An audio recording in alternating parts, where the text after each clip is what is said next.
Hello, hello, hello! This is your Tita Rona. So ngayon, bebake ako ng sushi. And ang nilagay ko ay Japanese mayo, cream cheese, Japanese rice, green onion.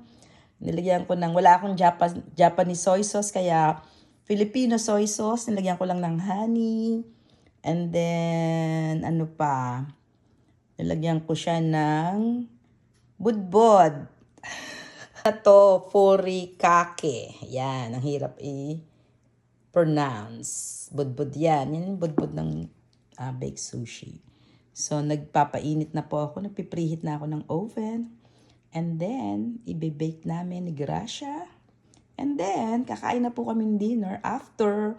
See you in a bit. Ayan na siya, umuusok. Masarap kaya. Ayan na siya, ang colorful. Ganda.